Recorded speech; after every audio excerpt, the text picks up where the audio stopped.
Hello बच्चों, इस part में हम करेंगे हमारा 11th चैप्टर यानी कंस्ट्रक्शन कंप्लीट। हमने हमारी 11.1 एक्सरसाइज कंप्लीट कर ली थी। अब हम करते हैं हमारी 11.2 एक्सरसाइज कंप्लीट। ठीक है, 11.2 का फर्स्ट क्वेश्चन इन्होंने कहा है कि ABC एक ट्रायंगल बनाओ जिसमें BC 7 सेंटीमीटर का हो। तो सबसे पहले हम BC एक लाइन ड्रॉ कर लेते हैं, B एंड C 7 सेंटीमीटर की। ठीक है, इसके बाद B पे हमें 75 का एंगल बनाना है। तो मैं पहले कंस्ट्रक्शन भी साथ के साथ लिखवा देती हूँ, नोट करते रहना। Take an line of 7 centimetre. Take a line BC is equal to 7 centimetre. Take a line BC is equal to 7 centimetre. Make a circle on point B. Put an arc of 60 degree on the circle, then 120 degree on the circle. ठीक है, then take the midpoint या half of the mid of the arc 120 and 60 degree. This is our 90 degree angle. ठीक है, this is our 90 degree angle. इस 90 degree के arc को हम एक पॉइंट ले लेते हैं P. Join the point P and B. Join the point P and B. The line PB cut the circle on Q point. ठीक है, और इस आर्क को हम 60 वाली आर्क को हम नाम दे देते हैं R. ठीक है, then take the Q and R mid point लेना है। Take Q and R of mid point, या फिर हम लेंगे now we make an angle of 75 degree in between Q and R. तो आप क्या लिखोगे, now we take an 75 degree between Q and R. ठीक है, तो ये Q एंड R के बीच में हम एक आर्क लगा देंगे। ठीक है, ओके, इस आर्क को हम नाम दे देते हैं, this is an S point. ठीक है, तो अब हम क्या करेंगे, ज्वाइन द BC पॉइंट, और इसको हम डार्क लाइन से ज्वाइन करेंगे क्योंकि ये हमारा फाइनल लाइन है, यही तो हमारा फाइनल एंगल है 75 degree. And extend BS line up to X तक ले गई. Extend BS line up to point X. इतना क्लियर है। आगे देखो इन्होंने क्या कहा, AB और AC को अगर हम ऐड करेंगे तो हमें 13 सेंटीमीटर आना चाहिए उसकी लेंथ. ठीक है, अभी तक हमें A नहीं मिला है. ठीक है, अब हमें 13 सेंटीमीटर की लेंथ आनी चाहिए जब हम AB और AC को ऐड करेंगे। यानी A कहाँ पे आएगा, AB तो यहीं पे आएगा, यहाँ कहीं आएगा। उसके लिए हम क्या करेंगे, हम सबसे पहले ये आर्क लगा लेते हैं जो हमें दी गई है मेजरमेंट, उसके लिए हम 13 सेंटीमीटर के आर्क ओपन कर लेंगे। ठीक है, हम 13 सेंटीमीटर के आर्क लगा रहे हैं। तो B पे कंपास रख के put your compass on B point and open your compass up to 13 centimetre length. Make an arc of 13 centimetre on BX line. ठीक है, अब इस आर्क को हम T नाम दे देंगे. Join the point T and C. अब हम T और C को ज्वाइन कर देंगे. ठीक है, T और C को हमने क्या करना है, ज्वाइन करना है. हो गया.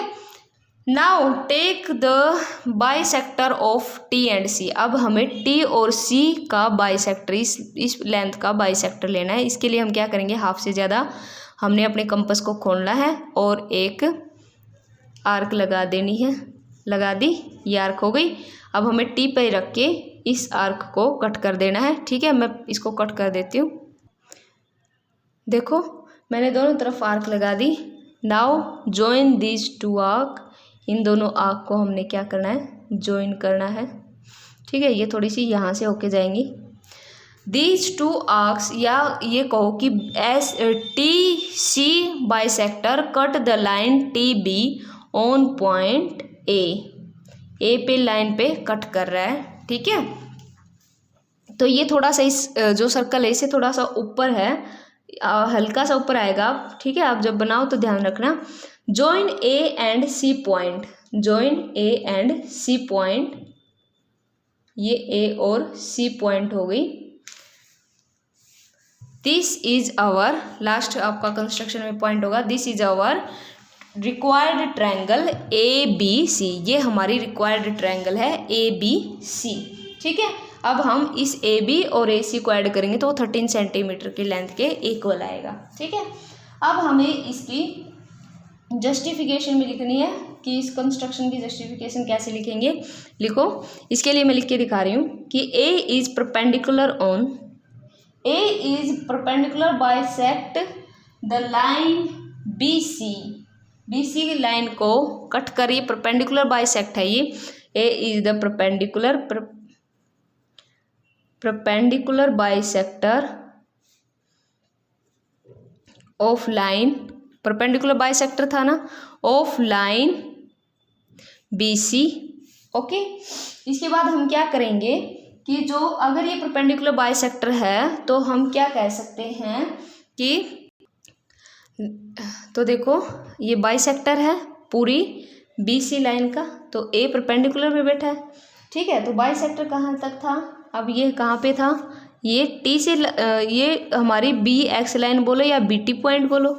तो अब हम क्या लिख सकते हैं, इसकी जगह पे हम लिख सकते हैं कि जो ए बी है, ये वाला ए बी, ये वाला ए बी किसके इक्वल आएगा, अगर मैं टी बी में से या बी टी में से किसको माइनस कर दूं, अब हम बी टी में से ए टी को माइनस कर देंगे। ठीक है, और यहाँ पे ध्यान से देखो, जो हमारी ए टी लेंथ होगी वो हमारी ए सी लेंथ के इक्वल आएगी। किसके इक्वल आएगी, ए सी लेंथ के इक्वल आएगी, क्योंकि इसका परपेंडिकुलर बाइसेक्टर है।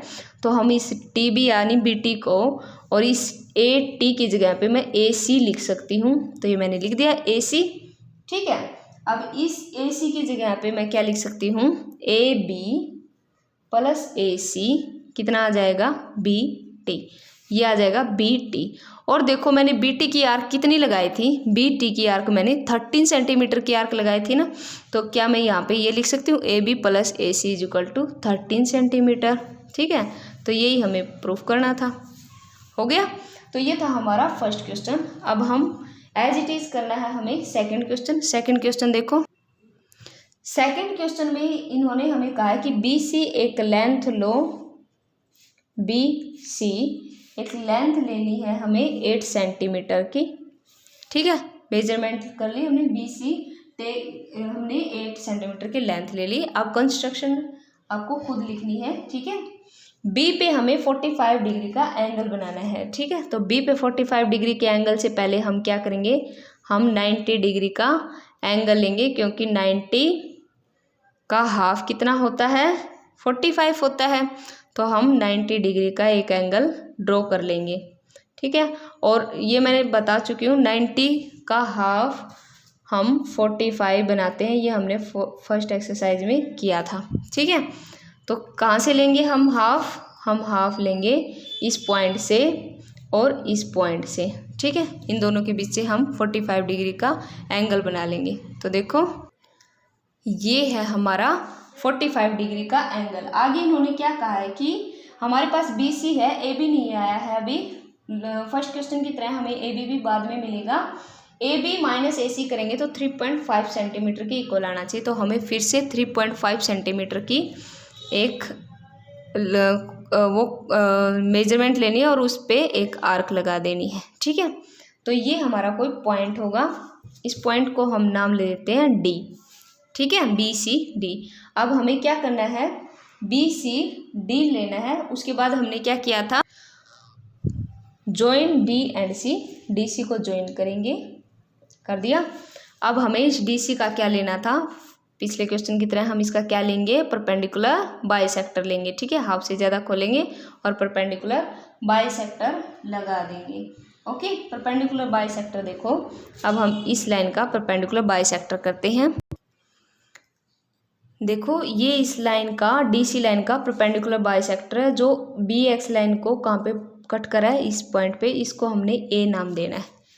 ठीक है, अब हम ज्वाइन करेंगे ए और सी को, ए सी को ज्वाइन किया, ज्वाइन कर दिया। तो this is our required A B C triangle. ठीक है, ये हमारी ए बी सी ट्रायंगल आ गई। अब हमें इसकी क्या करनी है, जस्टिफिकेशन करनी है। जस्टिफिकेशन देखो, अब हम क्या कहेंगे कि ए जो है ट्रायंगल है सी डी डी सी का बाइसेक्टर है, यानी आप लिखोगे A is the perpendicular bisector of line C D का परपेंडिकुलर बाइसेक्टर है। तो दैट मीन्स हम क्या कह सकते हैं कि जो ए डी है वो ए सी के इक्वल है, ए डी और ए सी दोनों इक्वल आएंगे। तो इसी तरह हम बी डी को क्या लिख सकते हैं, फिर बी डी को हम लिख सकते हैं कि ए बी में से अगर मैं ए डी को माइनस कर दूं तो बी डी आ जाएगा। ठीक है, बी डी आ गया हमारा। अब हम ए बी को एज इट इज रखेंगे। अब मैं ए डी को क्या लिख सकती हूँ, ए सी लिख सकती हूँ। ठीक है, क्यों, क्योंकि अभी हमने यहाँ पे बोला है कि ए डी और ए सी इक्वल है। ठीक है, तो फिर हम क्या करेंगे, ए बी माइनस ए सी करना होगा। क्या करेंगे हम, ए बी माइनस ए सी करने से पहले हम देखो हमें दिखाना था B D is equal to A B minus A C कर देंगे कि ये जो वाली लेंथ है वो ए डी और में से ए सी माइनस करके करेंगे तो ये हमें बी डी मिल जाएगी। ठीक है, तो देखो ये मैंने ए बी की जगह डी लिख दिया, सॉरी ये है ए बी। ठीक है, तो ए डी की जगह हम क्या लिख सकते हैं, ए सी। तो बी डी क्या आ गया हमारा, ए बी, ये बी है। ठीक है, ए बी माइनस ए सी आ गया। ठीक है, ए बी माइनस ए सी आ गया। और बी डी की मैंने कितनी आर्क लगाई है, ये वाली आर्क मैंने कितनी लगाई थी, 3.5 सेंटीमीटर की। तो 3.5 सेंटीमीटर आ गया ए बी माइनस ए सी। तो यही तो हमें दिखाना था, हमारी जस्टिफिकेशन हो गई है। ठीक है, अब हम करते हैं हमारा 11.2 का थर्ड क्वेश्चन। और बच्चों ये हमारा लास्ट क्वेश्चन होगा, क्योंकि HBSC बोर्ड में आपके 4th और 5th क्वेश्चन कट हो चुके हैं। ठीक है, CBSE में भी कट हो चुके हैं, तो इसलिए हम ये 4th और 5th नहीं करेंगे, हम करेंगे हमारा थर्ड क्वेश्चन। ठीक है, फर्स्ट, सेकंड और थर्ड तीनों सेम हैं। तो अब देखो हम थर्ड क्वेश्चन कैसे करेंगे। क्या कहा है कि क्यू आर एक लाइन लो, क्यू आर कितने मेजरमेंट होनी चाहिए उसकी, 6 सेंटीमीटर की लाइन होनी चाहिए, और जो हमारा क्यू है उस पर 60 डिग्री का एंगल बना होना चाहिए। देखो ये 60 डिग्री का एंगल तो बहुत इजी है, क्योंकि ये फर्स्ट आर्क ही हमारी 60 की होती है। तो अब हम क्या करेंगे, इसको बढ़ा देंगे आगे x तक। ठीक है, अब हमें क्या करना है, अब हमें बताना है कि पी आर, देखो हमारे पास P नहीं है, लेकिन P R minus P Q 2 centimetre की होनी चाहिए। तो हम क्यू पे अपने कंपास को रखेंगे और 2 सेंटीमीटर की एक आर्क लगा देंगे। ठीक है, 2 सेंटीमीटर की एक आर्क लगा देंगे और उसको हम नाम दे देते हैं S, और ज्वाइन कर देंगे R और S को। ठीक है, R और S को हमें ज्वाइन करना है, कर दिया। अब हमें क्या लेना था, इस S और R का हमें क्या लेना है, परपेंडिकुलर बाइसेक्टर लेना है। ठीक है, क्या लेंगे हम, इस S और R का परपेंडिकुलर बाइसेक्टर। तो मैं इसका परपेंडिकुलर बाइसेक्टर लेके दिखाती हूँ। देखो ये हमने परपेंडिकुलर बाइसेक्टर ले लिया। अभी हम इसको क्या करेंगे, ज्वाइन करेंगे। ठीक है, तो अब हम यहाँ से इसको ज्वाइन कर लेते हैं। ठीक है, ये हमारा है perpendicular bisector of S R. ठीक है, जो यहाँ पे कट कर रहा है, तो ये हमारा क्या है, P पॉइंट लेंगे हम, और इस P और R को हम मिला देंगे। तो ये P क्यू आर हमारी रिक्वायर्ड ट्रायंगल हो जाएगी। ठीक है, ये P क्यू आर हमारी क्या हो जाएगी, रिक्वायर्ड ट्रायंगल। अब हमें इसको भी जस्टिफाई करना है, तो हम क्या कहेंगे कि P is perpendicular bisector on S R पे है परपेंडिकुलर बाइसेक्टर। तो हम क्या कह सकते हैं कि जो पी एस है उसको हम क्या लिख सकते हैं, पी आर के इक्वल है। ये पी एस, ये पी आर के इक्वल आ गई। ठीक है, तो हम क्या लिख सकते हैं कि जो क्यू एस है उस क्यू एस को हम क्या लिखेंगे, क्यू एस को हम क्या लिखेंगे, P S minus P Q में से पी एस को हटा देंगे। क्या करेंगे, पी क्यू में से पी एस को हटा देंगे। ठीक है, देखो बच्चों, अगर हमने Q P minus P S किया तो देखो हमारे पास क्या आएगा, P Q minus P S आ जाएगा, और P P S minus P क्या हुआ आ जाएगा, और पी एस को हम क्या लिख सकते हैं, ऊपर से पी आर लिख सकते हैं, ठीक है। और पी क्या को क्या लिख सकते हैं, फिर पी क्या को क्या लिखेंगे, पी क्या, तो पी क्या हुआ, तो ये यहाँ पे क्या सेटिस्फाई हुआ, नहीं हुआ। ये क्यों नहीं हुआ, क्यों, क्योंकि हमारी जो आर्क है वो नीचे लगेगी, तभी हमारा जो ये एंगल बनेगा उसमें से हम एग्जैक्ट मेजरमेंट निकाल सकते हैं, ठीक है। इसलिए मैंने आपको करके दिखाया कि अगर आप ऐसे फॉलो करोगे तो ये वाली आर्क नहीं लगेगी, ठीक है। अब हम इसका नेक्स्ट फिगर बना के मैं आपको दिखा रही हूँ कि वो आर्क कहाँ लगेगी, ऊपर नहीं लगानी है अब आपको आर्क कहाँ लगानी है, नीचे लगानी है, ठीक है। क्यों, क्योंकि देखो यहाँ पे ये डिस्क्वालीफाई हो गया है, ठीक है, जस्टिफिकेशन नहीं हुई, तो जस्टिफिकेशन नहीं हुई दैट मीन्स हमारा जो डायग्राम है या जो फिगर है कंस्ट्रक्शन है वो रॉन्ग हो गई। अब हमें दूसरा डायग्राम बना के दिखा, देखो यहाँ पे आर्क लगानी है और इन दोनों को ज्वाइन करना है यहाँ, ठीक है। ऊपर तक आर्क हमारी जस्टिफिकेशन को डिसक्वालीफाई कर थी, अनसेटिस्फाई कर रही थी, सेटिस्फाई नहीं हो रहा था। अब हम क्या करेंगे, हमें क्या लेना होता था, इस पी एस का परपेंडिकुलर बाइसेक्टर लेना है, तो अब हम इसका परपेंडिकुलर बाइसेक्टर कर दें। तो देखो इसका परपेंडिकुलर बाइसेक्टर ने इसको यहाँ पे कट किया, ये आ गया पी पॉइंट, और हमें क्या करना है, अब पी और आर को मिलाना है, तो ये बन जाएगी हमारी पी क्यू आर, क्या बन गई, ट्रायंगल, रिक्वायर्ड ट्रायंगल, ठीक है। अब देखो पी जो है वो परपेंडिकुलर कहाँ पे हुआ, एस आर पे हुआ, एस आर पे हुआ। अब क्या हम ये लिख सकते हैं कि पी एस इक्वल हो गया पी आर के, ये पी एस ये पी आर के इक्वल हो गया। अब देखो जो हमारी अनसेटिस्फाई हुआ था या जो रॉन्ग हुआ था उसको देखते हैं कि क्या एस को मैं क्या लिख सकती हूँ, इस क्या एस को मैं क्या लिख सकती हूँ, इस पी एस में से मैं पी क्या को हटा दूँ तो क्या एस आ जाएगा। देखो अब की बार सही सेटिस्फाई हो रहा है ना, पी एस में से पी क्या को हटा दूं तो मेरा क्या एस आ जाएगा, ठीक है। मैंने इसीलिए आपको वो रॉन्ग फिगर बना के दिखाया था ताकि आप समझ जाओ अच्छे से कि यहाँ पे आर्क क्यों नहीं लगाई मैंने, ठीक है। मैंने इसलिए आर्क नहीं लगाई थी क्योंकि ये इसी लाइन को तो सेटिस्फाई नहीं कर पा रहा था, क्यू एस ऐसी बन ही नहीं रही थी, इस वाले को नहीं कर पा रही थी, ठीक है। देखो यहाँ पे मैंने बनाया हुआ था क्या पी क्या में से या पी एस में से पी क्यू में से पी एस को करते तो क्या एस यहाँ पे आ रहा था, लेकिन हमें पी क्यू में से पी एस करना पड़ता, ठीक है। पी क्यू में से पी एस करना पड़ता और पी एस की जगह पे पी आर हो जाता। तो हमारा क्या कहा था, हमारा तो ये कहा था कि P R minus P Q का है, हमारे क्वेश्चन में पूछा P R minus P Q का है, यहाँ तो P Q minus P R आ जाता, तो ये तो देखो गलत हो रहा है ना, तो इसलिए हमने ये वाला यूज किया, ठीक है। अब देखो अब हमें क्या करना है, अब हमें क्या S is equal to P S की जगह पे मैं पी आर लिख सकती हूँ, पी आर लिख दो, ऊपर से माइनस क्या कर दो, पी क्यू कर दो, क्या कर दो, पी क्यू कर दो, P R minus P Q. अब देखो मेरी क्या एस मैंने कितने की लगाई थी, 2 सेंटीमीटर की एक आर्क लगाई थी ना, P R minus P Q, तो यही तो हमें सेटिस्फाई करना था। अब देखो ये क्वेश्चन ओके है ना, तो ये थी इसकी जस्टिफिकेशन, ठीक है। तो ये था बच्चों आपका 11 चैप्टर, यहाँ से आपका 11 चैप्टर कंप्लीट हो जाता है, ठीक है। नेक्स्ट वीडियो में हम करेंगे हमारा नया chapter start. Okay, thank you.